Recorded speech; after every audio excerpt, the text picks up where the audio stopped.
Here's Johnny Hecker now as he's on to punt for L.A. He gets this one away, and boy, it's another boomer. And that one hits a little too close to the goal line, and it continues into the end zone for a touchback. The 49er offense now making their way out onto the field.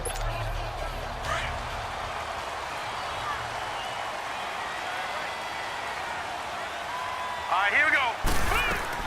They'll run it now out of the gun. And he finds some space past the 25 to the 27. It's a 7-yard carry to set them up with a 2nd and 3. First play of the drive, let's give credit all around. Excellent blocking, but the guy carrying the ball, he was the finisher. A really nice run.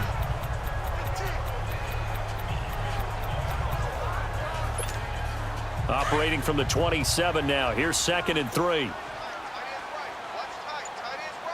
All right, here we go. 3-19. 3-19.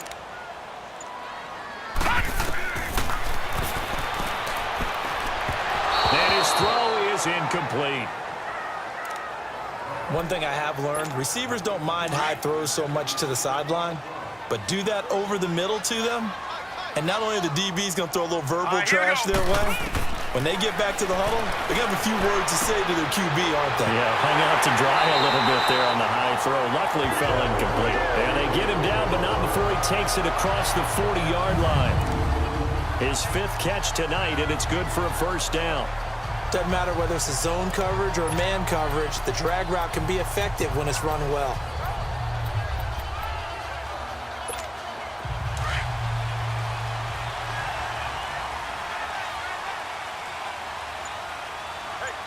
All right, here we go.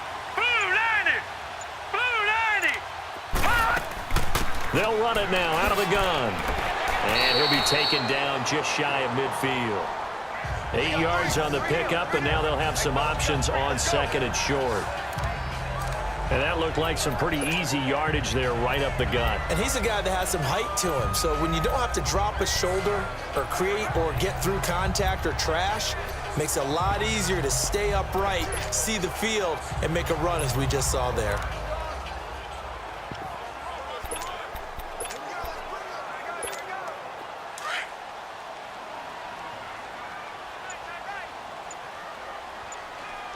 All right, here we go. 3-19. 3-19. Quick hitter here, it's complete. And they'll work this down to the 40-yard line, tackled there. They call his number again. It's his 6th catch and a 1st down. Well, clearly one of his advantages as a passer is his height. Sit back in the pocket, fired over the middle. That makes things tougher defensively, doesn't it? It really does, because your goal is to move the quarterback off his initial spot when he gets his drop back completed. But when you have that type of height, he can stay in there. If he's willing to take the hits and just fire over the top, which saves him time and actually completes a play a little bit quicker than it normally does for a quarterback that has to slide and find open space to throw. This has been an up and down, back and forth type of a game, hasn't it? Maybe this long drive, take a little bit of the wind out of their sails, kind of settle things down a little bit. Under 4 to go now as the clock runs and they come up on 2nd down. Hurry up, here we go. 3-19. 3-19.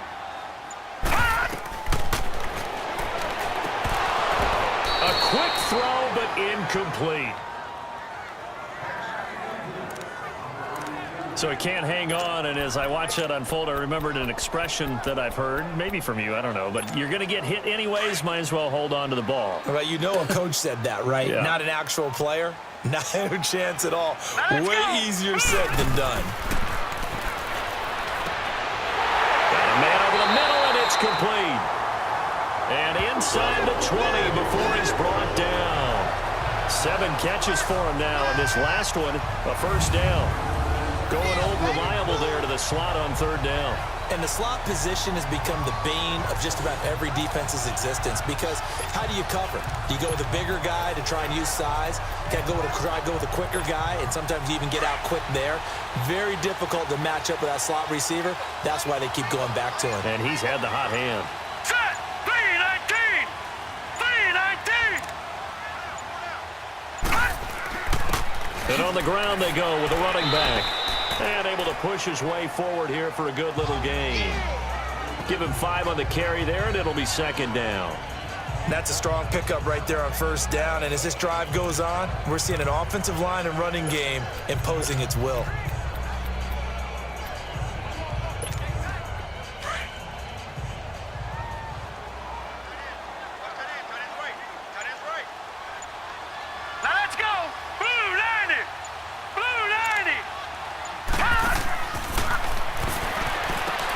That's going to be caught at the 10-yard line.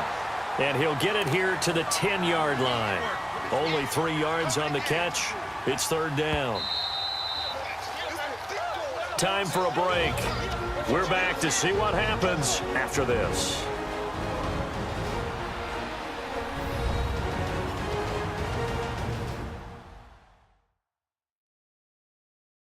So it's 49er football here as we get you reset. And let's see what they've come up with offensively after having time to talk it over. This is 3rd and 2. Maybe the biggest play in this football game. Hurry up, here we go. That is caught at the 7-yard line. And he will have the first down before he's brought down at the 3. It's a gain of 6 as they're able to convert, and now it's 1st and goal.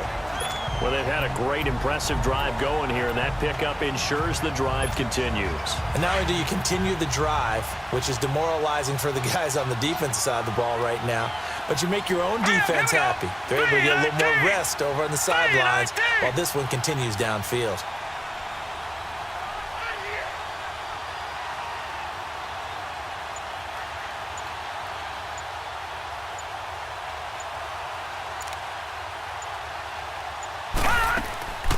They'll try and run for it on 1st and goal.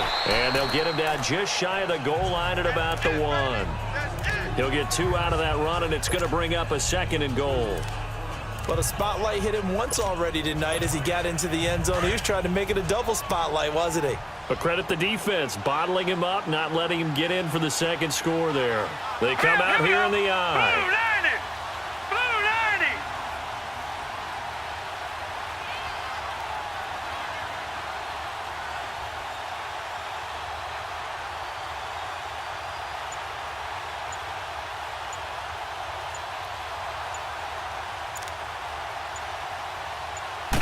It's a quarterback sneak, and he'll take this into the end zone for a San Francisco touchdown. It's their quarterback in the final minute, and the 49ers have moved out in front here in the 4th quarter. Now the offense will stay out there. They're going to line up and try for 2.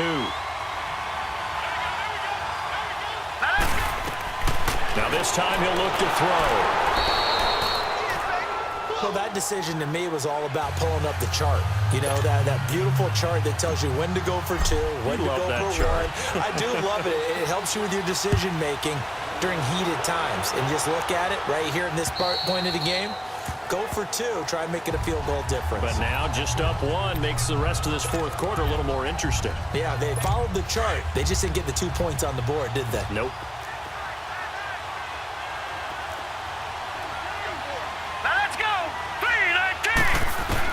Back to throw. Firing quickly here, and that's complete. And they'll take him down at the 31-yard line.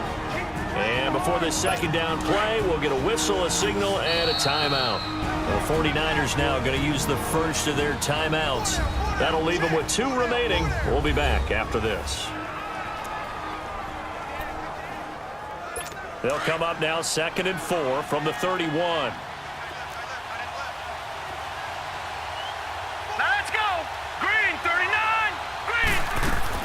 He'll look to throw. Looking left side, and he's got a man. It's Wagner. Now the Rams will signal for a timeout, their 2nd, as they stop him with 22 ticks to go in the 4th. This quarterback now 11 of 17 passing thus far. He's got his guys a 1st and 10. Here we go now. 3-19. He's back to throw. And this one incomplete. So the clock stopped now with 20 seconds remaining. Let's face it, perfection is something we all chase, whether it's playing this game or whatever we do. Hard to attain, but that's what they were searching for as that pass goes incomplete. They'll look to throw. Got his man complete over the middle. That's Wagner. And he gets this inside the 35-yard line. That one goes for 13 yards, and it moves the sticks. And he's able to clock it with time remaining. And now they'll have a shot at a long field goal that is going to decide this game.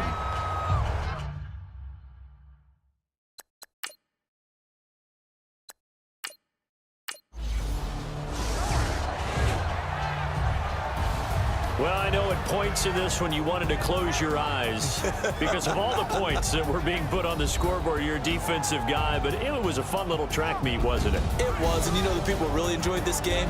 They're the ones that like going to batting practice at the Major League Baseball parks, right? Seeing the 14-11 game, that sort of deal. That's right up their alley with what we saw in this one.